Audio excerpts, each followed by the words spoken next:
continuing our study of the book of Ecclesiastes, and this time we will be looking at chapter 10 and then the first 8 verses of chapter 11.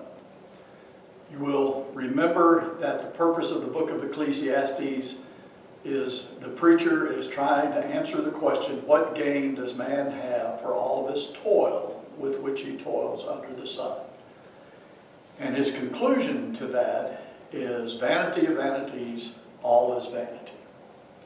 And vanity is the idea that what you're going to get, what gain you have, is that it's not much.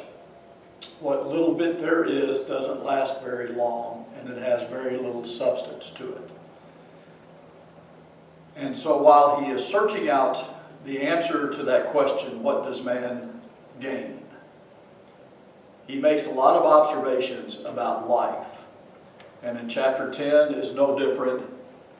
So we're going to look at several of the observations that he has made, beginning in chapter 10 and verse 1. Dead flies make the perfumer's ointment give off a stench, so a little folly outweighs wisdom and honor. A wise man's heart inclines him to the right, but a fool's heart to the left. Even when the fool walks on the road, he lacks sense, and he says to everyone that he is a fool. If the anger of the ruler rises against you, do not leave your place, for calmness will lay great offenses to rest. And so the one I want to look at this today is the dead flies make the perfumer's ointment give off a stench, so a little folly outweighs wisdom and honor. And again, one of the things that the preacher observed, and one of the things that most of us understand, is that there are some very intelligent people, there are some very wise people, there are people in places of respect and honor, and then they make a mistake, they do something that's a little foolish, and that's what they get remembered for. Is that fair? No. Is that frustrating? Yes.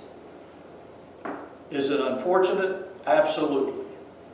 But again, it's an observation that the preacher makes about life. These things happen. Smart people, wise people, intelligent people, people in high places make mistakes.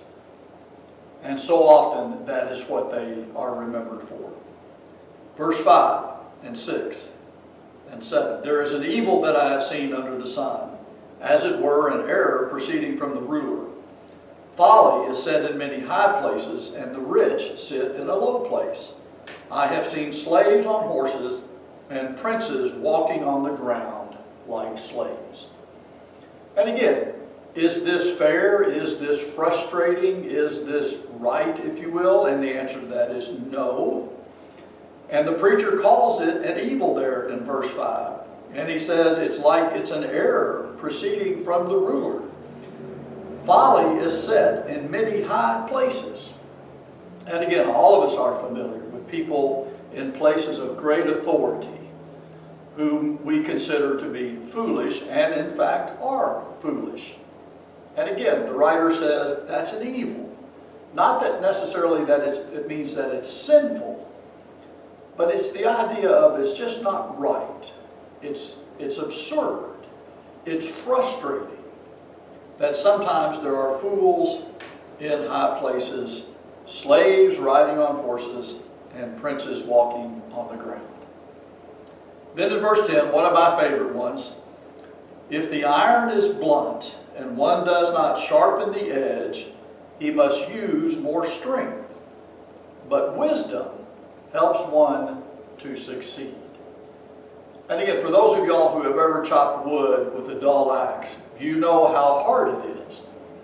The wise individual will take his dull axe and he will sharpen it first, so that he doesn't have to exert as much effort to chop the wood. And in a nutshell, that's the idea of wisdom. As the preacher says, wisdom helps one to succeed. The idea of insight, the idea of taking the knowledge that you have. A sharp axe will cut quicker than a dull axe, taking that knowledge and using it then to sharpen your axe before you chop the wood, is the idea of wisdom. Verses 16 and 17. Woe to you, O land, when your king is a child, and your princes feast in the morning.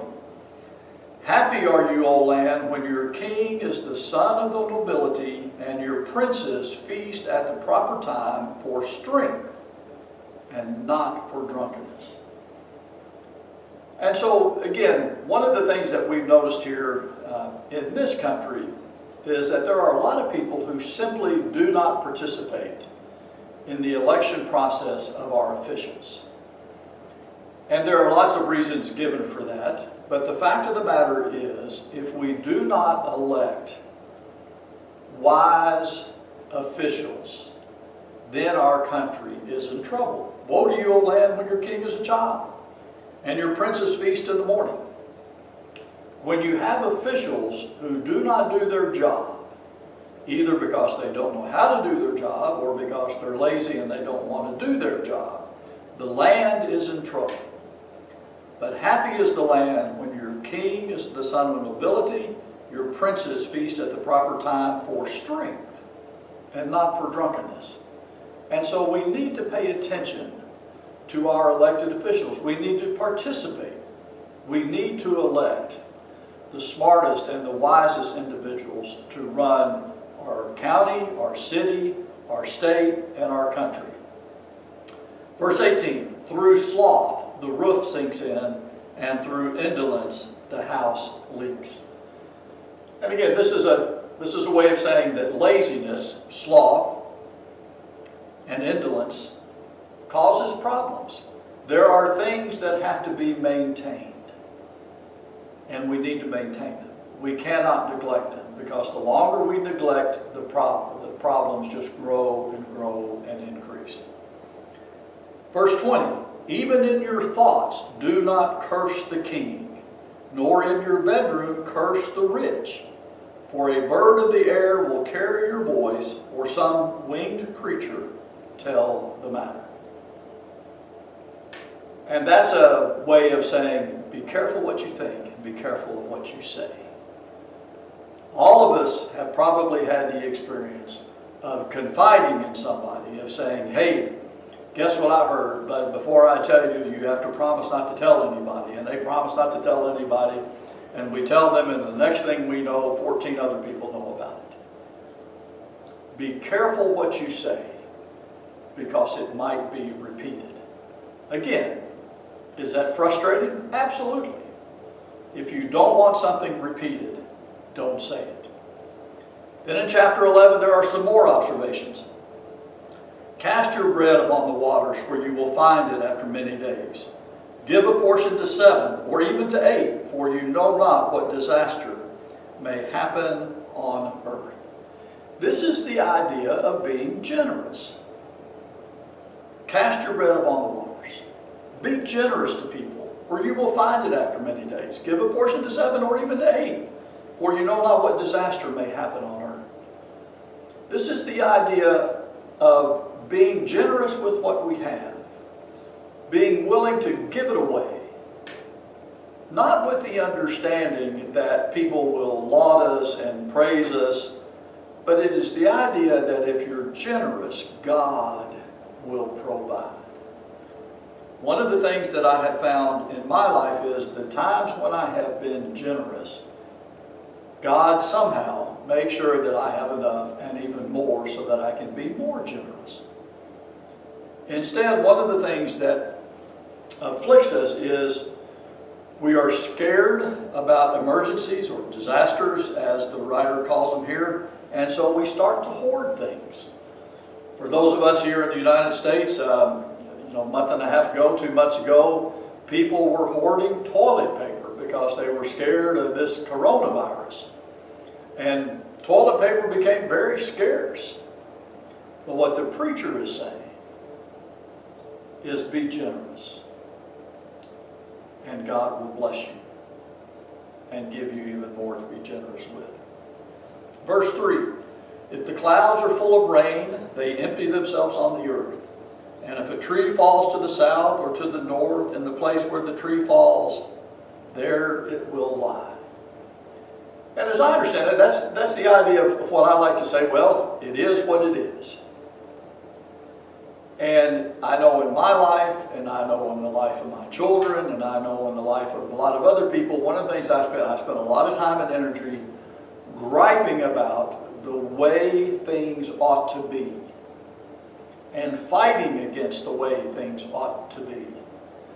And one of the things that I need to come to accept is, well, it is what it is. Is it right? No. Is it fair? No. Can I do something about it? Maybe.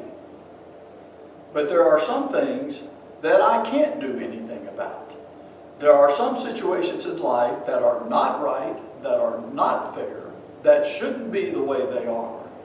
But sometimes I can't do anything about it. One of the things that I do on a fairly regular basis is I walk from my house,